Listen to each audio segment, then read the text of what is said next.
लेकिन normal condition पे बेटा जब गर्मी का सीजन आता है तो वो पहाड़ियाँ जिनकी ऊंचाई 4400 मीटर से ज़्यादा है, जैसे माउंट एवरेस्ट तो 8848 यानी 8848 मीटर है, तो ये 4000 4500 मीटर से जिन पहाड़ियों की ऊंचाई ज़्यादा होती है वो पहाड़ियाँ हमेशा बर्फ से ढकी रहती हैं, क्योंकि बेटा जैसे नीचे से ऊपर जाते हैं वैसे टेम्परेचर डाउन होता रहता है। तो जब ये मानसून हवाएं बेटे ये वेस्टर्न घाट का जो मैदान है, प्लेन एरिया, उसके हेल्प से बेटा कौन से दक्कन के ये जो वेस्टर्न घाट पर्वत के थ्रू ऊपर चढ़ने की कोशिश करती हैं, तो जैसे ऊपर जाती हैं तो वहां बेटा हो जाता है क्या, कंडेंसेशन, क्योंकि टेम्परेचर हो जाता है लो, और जब टेम्परेचर हो जाता है लो बेटा तो वो हो जाती है कंडेंस, और कंडेंस हो जाती है तो बन जाती है बादल, और बादल बन जाती है तो हो जाती है बारिश। तो इसी वजह से बेटा वेस्टर्न घाट पर्वत में बहुत बारिश होती है, बहुत ज्यादा बारिश होती है। इसी वजह से कहते हैं बंबई वगैरह तो हर साल डूबते डूबते बसता है, समझते हो ना। देखो बंबई वगैरह में कितना, ये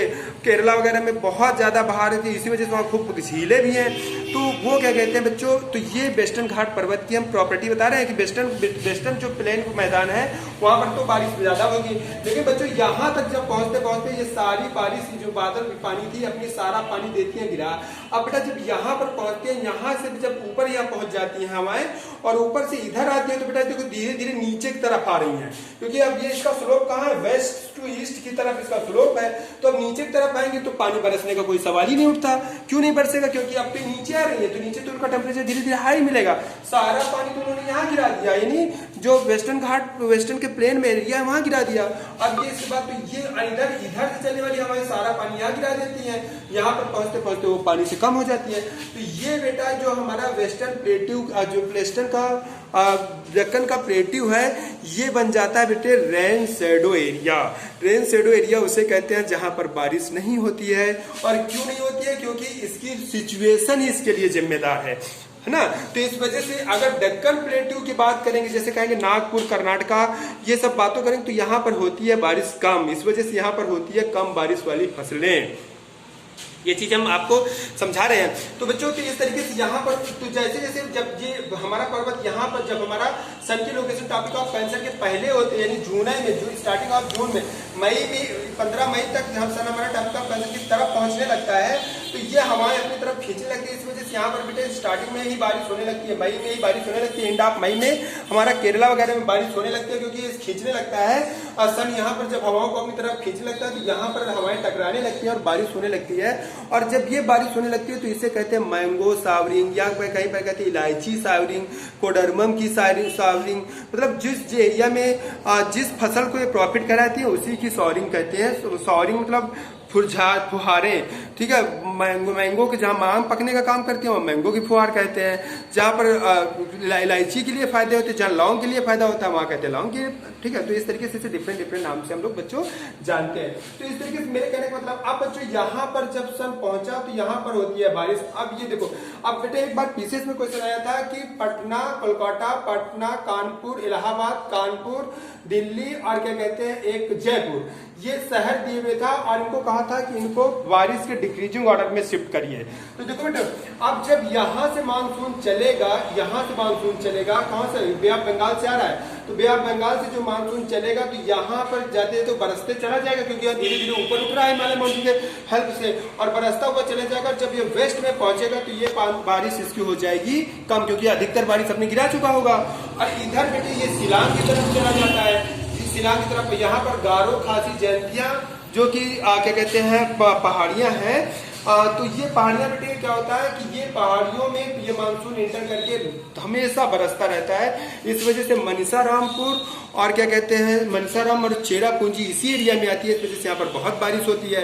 इसी वजह से असम और ये मेघालय जो है, मेघालय में है ये, तो मेघालय और असम में हमेशा धान की फसल लोग कहते हैं। और धान की फसल में वहाँ बोरो, ओमान और ओसान मतलब बोरो, ओमान और एक कोई और है, तो ये अमन, बोरो, ओमान करके यहाँ 3 लगातार धान की फसलें उगाई जाती हैं। तो क्यों ऐसा हो रहा है ये हम पढ़ेंगे अभी आगे चल करके। तो मेरे कहने मतलब बच्चों, अब इस तरीके की ये जो बारिश, तो इस तरीके से यहाँ पर आने लगती है बेटा बारिश। तो ये अभी राजस्थान बेटे क्यों सूखा रह जाता है, कारण क्या है, इधर यहाँ पर एक पहाड़ी है जिसे हम लोग क्या कहते हैं बेटा, जिसे हम लोग कहते हैं अरावली हिल्स। तो अरावली हिल्स की लोकेशन क्या हो गई बेटा, नॉर्थ से साउथ की तरफ ये फैली हुई है। तो जो ये मानसून जाता है बेटा तो इससे टकरा के ऊपर न उठ के इससे बगल बगल से निकल जाता है। अगर वो ऐसे टकराता तो ऊपर उठता, लेकिन यहाँ पर केवल यहाँ पर जो माउंट आबू है, जहाँ पर बेटा दिलवाड़ा टेम्पल है, जैन लोगों का बहुत फेमस टेम्पल है, तो यहाँ पर तो टकरा के बारिश हो जाती है। और गुजरात में भी यहाँ पर 3 पहाड़ियां हैं, इनसे टकरा करके बारिश हो जाती है। लेकिन मोस्ट ऑफ गुजरात और राजस्थान से बेटा पैरेलल मानसून निकल जाता है, यहाँ बारिश नहीं करता।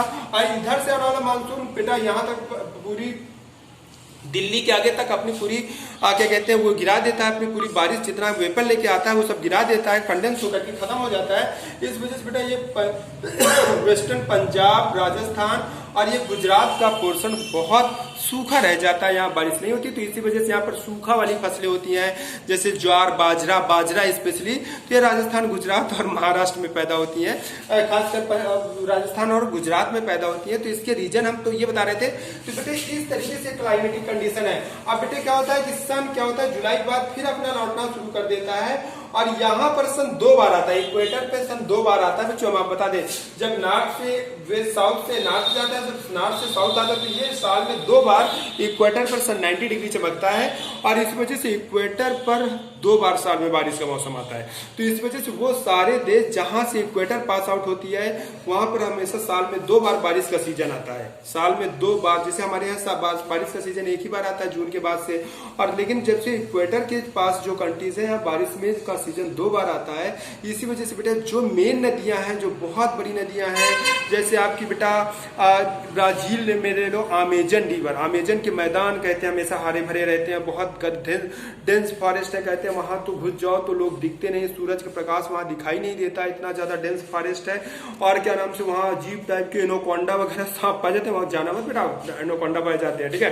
तो मेरे कहने का मतलब है, या जो भी आपको बहुत घने जंगल दिखाई देते कहते हैं लगता है अमेजन के जंगल है। तो बेटा अमेजन है, या कहते हैं नील नदी अफ्रीका में है। तो यहाँ की जहां पर ये बेटा ये देश है, वहां से देखो ये साउथ अमेरिका में है मेरा ब्राजील, तो साउथ अमेरिका में अफ्रीका है, अफ्रीका में से 20 से हमारी कौन सी लाइन पास आउट हो रही है, इक्वेटर जा रही है। तो इक्वेटर इन्हीं देशों में पास आउट होती है। तो यहाँ बेटे साल में 2 बार बारिश का मौसम आता है। जब साल में 2 बार बारिश का मौसम आएगा तो ऑफिशियली है कि यहाँ के पौधे, यहाँ जंगल बहुत ज्यादा होंगे, हरे भरे घास के मैदान होंगे, हरे भरे जंगल होंगे, बहुत बड़े बड़े पेड़ होंगे, बहुत डेंस फॉरेस्ट होगा, क्योंकि बारिश जब साल में 2 बार बारिश का मौसम आएगा तो ऐसी सिचुएशन है। इसी वजह से बेटे नाइल नदी और अमेजन नदी दुनिया की सबसे ज्यादा पानी वाली और सबसे ज्यादा बड़ी नदियां हैं। सबसे ज्यादा पानी वाली और सबसे ज्यादा बड़ी नदियां अमेजन और नाइल नदी है। क्यों? क्योंकि ये बेटा इनकी पोजीशन कहां पर पड़ जाती है, इक्वेटर पे पड़ जाती है, और इक्वेटर पर साल में 2 बार बारिश का मौसम आता है। तो मैं आप लोगों को ये समझा रहा था बेटा कि देखो यहाँ ज्यादा बारिश होती है, यहाँ ज्यादा बारिश होती है, इधर ज्यादा बारिश होती है, इधर बारिश डिक्रीजिंग ऑर्डर पे जाती है, ठीक है। और यहाँ पर जब सन बेटे यहाँ दूर होने लगेगा तो यहाँ पर मई जून के महीने में गर्मी पड़ेगी, और जैसे सन यहाँ सबसे दूर जाएगा वैसे ठंडी का मौसम आने लगेगा, और फिर जैसे सन इधर आने लगेगा फिर धीरे धीरे गर्मी का मौसम आने लगेगा। तो अब हम इसी के बेस पर बेटा ये क्लाइमेट का जो हमारा चक्र चल रहा है, इसी बेस पर हमारा क्रॉप का रोटेशन भी चलेगा, क्रॉप सर्किल भी चलेगा कि कब किस महीने में कौन सी फसल हम उगाएंगे, कैसे उगाएंगे, और कब बारिश होगी तो बारिश के समय कौन सी बारिश वाली फसलें उगाएंगे, और कब कहाँ पर ज्यादा बारिश होगी, जहाँ ज्यादा बारिश होगी वहाँ ज्यादा बारिश वाली फसलें उगाएंगे, ज्यादा वाटर रिक्वायर्ड वाली, और जहाँ पर कम बारिश होगी वहाँ पर कम वाटर वाली रिक्वायर्ड फसलें उगाएंगे। तो इस तरीके से बच्चों ये आपका ये टॉपिक है। तो इसको आपको ध्यान रखना है कि इस टॉपिक को आपको बहुत अच्छे से याद रखना है, और इसी के बेस पर हम एग्रीकल्चर को स्टार्ट करेंगे। तो हम अगले लेक्चर से बच्चों एग्रीकल्चर स्टार्ट करेंगे, और एग्रीकल्चर की फसलों पे बातें हम डिस्कस करेंगे, अब एग्रीकल्चर पे पहुंचेंगे। लेकिन आज हम तुम्हें क्लाइमेटिक कंडीशन की थोड़ी सी बातें बता रहे थे कि इंडिया की क्लाइमेटिक कंडीशन कैसे, इंडिया क्लाइमेटिक कंडीशन का ये जो सन का चक्र ये डिसाइड करता है। इधर से बेटा हिमालय माउंटेन है, ये हिमालय माउंटेन के बारे में आप लोग जानते हो कि बेटा हिमालय माउंटेन कहाँ से, जम्मू कश्मीर यहाँ से स्टार्ट होकर के, और फिर बच्चों ये आता है, ये नेपाल और हिमाचल उत्तराखंड से होते हुए बेटा यहाँ तक जाता है, कहाँ से, अरुणाचल प्रदेश, अरुणाचल प्रदेश से भी बेटा ये दक्षिण की तरफ मुड़ जाता है। तो ये हमारा हिमालय माउंटेन है।